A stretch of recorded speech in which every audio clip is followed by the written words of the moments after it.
IndieSeries.tv Pilot Roundtable, a Southgate Media Group podcast. I'm Kyle Tremblay. And I'm Olivia Richards. And we're from ShowRatings.tv, where you can rate and review all your favorite TV shows, including the new series we're talking about today, A to Z. According to NBC's website, A to Z tells the story of Andrew and Zelda, a pair that almost wasn't, and all that happened from the day they met. Olivia, what did you think of this pilot? A lot more positive than our Manhattan. we need to pull the curtain back and admit that we talked about Manhattan Love Story literally 30 seconds ago, and basically burned it to the ground.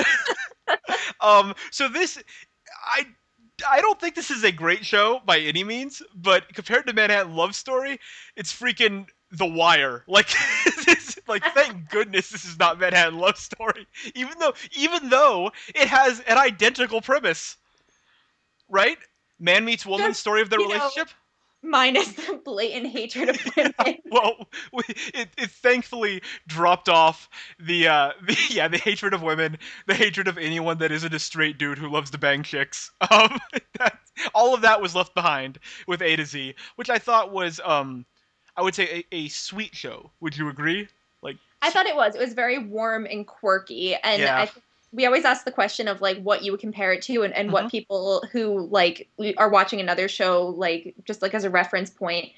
I think this has a very How I Met Your Mother sort of tone to it, to the point that Andrew actually kind of played off like Ted Mosby. He's very idealistic, and he believes in that concept of true love maybe a little bit too strongly, because he comes on very, very strong at first. And that the woman he is chasing after is mother literally the mother. How I Met Your Mother. Yeah, I think it was going for that vibe. I'm gonna go out on a limb. Just throwing that out there. Yeah.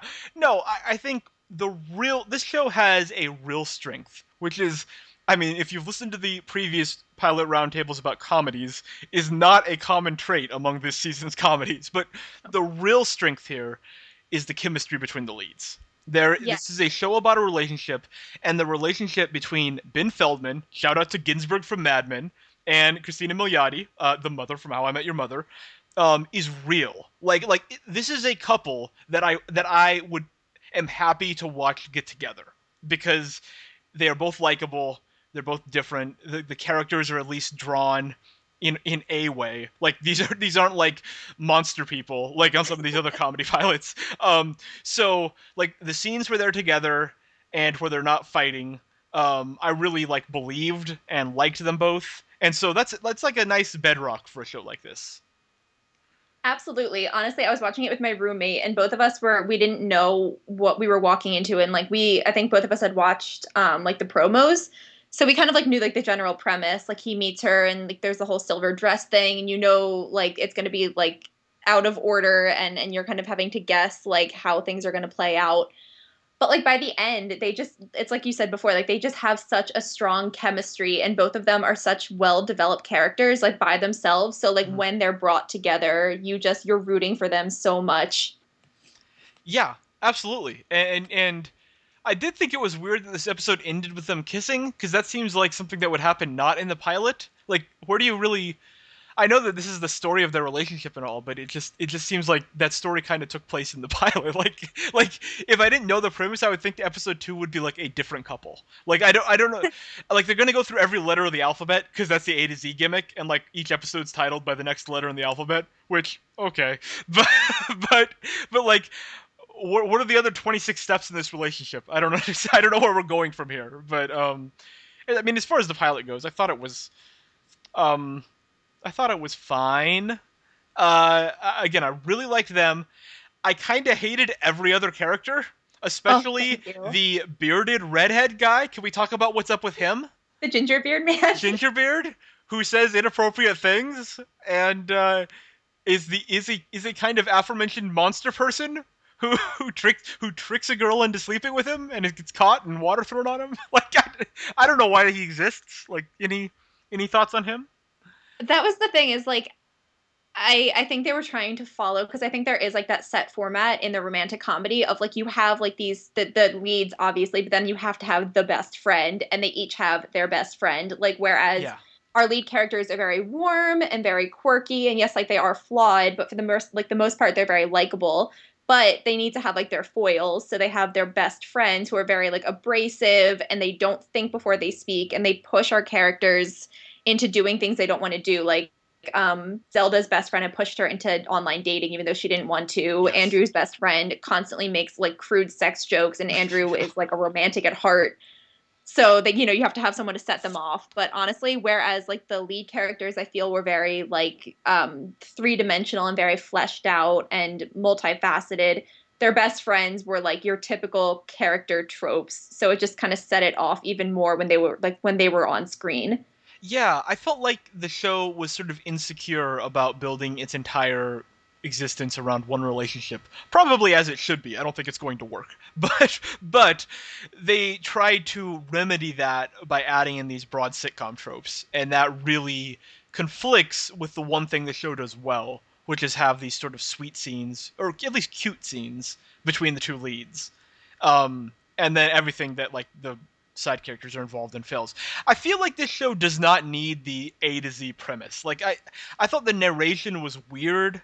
I'm not someone who hates like having a narrator just on site, but I didn't understand why it existed here. I don't like the A to Z thing. I don't like that the show is expressly about one relationship. I feel like that's boring for a network TV season.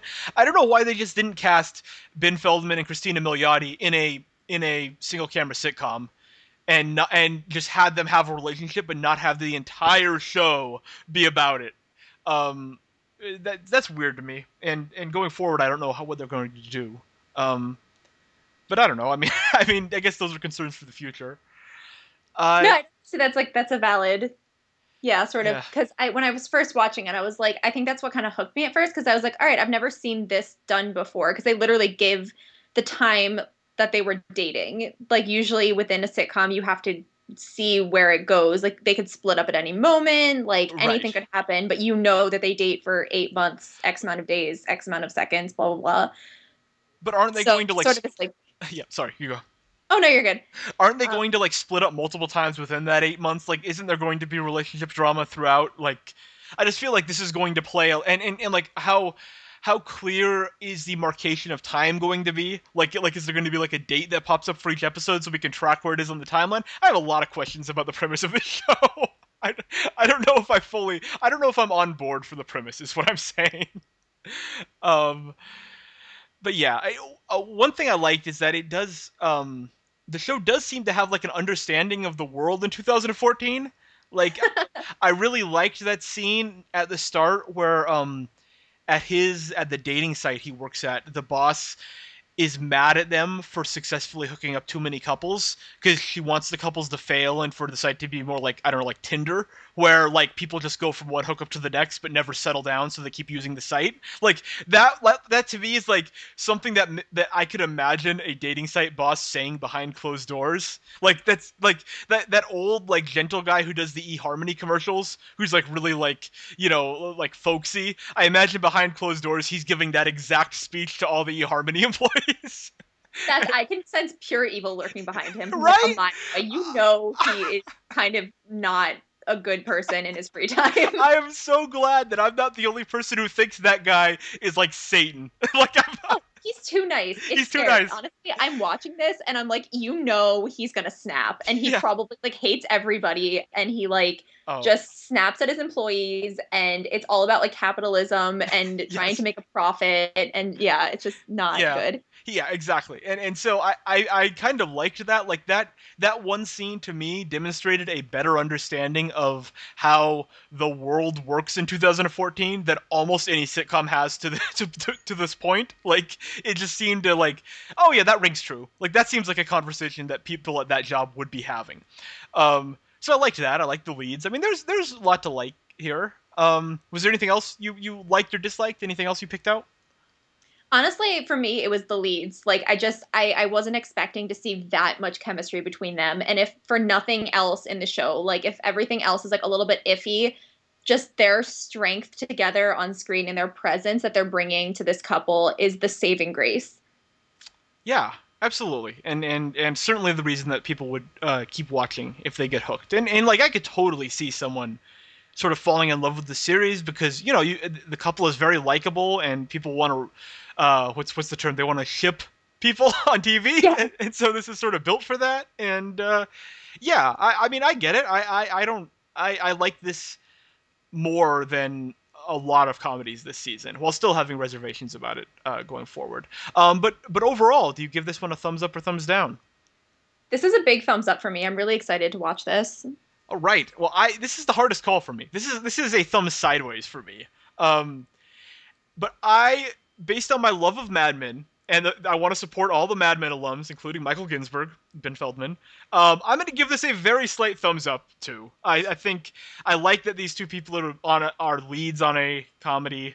I think that if you give it some time, I kind of hope that this show abandons its premise.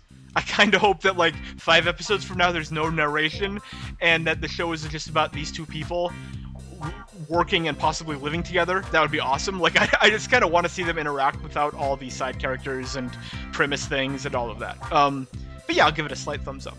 So, that concludes this episode of the ShowRatings.tv Pilot Roundtable. We invite you to check out this and other Southgate Media Group podcasts at southgatemediagroup.com, and to read about, rate, and discuss all your favorite shows at ShowRatings.tv. You can follow me on Twitter at KyleLovesTV, Olivia at RichardsOlivia, and ShowRatings at ShowRatingsTV. Until next time, thanks for listening. If you would like to donate to help pay for this and other Southgate Media Group podcasts, simply go to our website, southgatemediagroup.com, and click on the donate button. It can be as little as $1 or, well, as much as you want. Help keep this fun going by supporting this and our other shows. Thanks again for listening, everyone. You're the best fans in the world.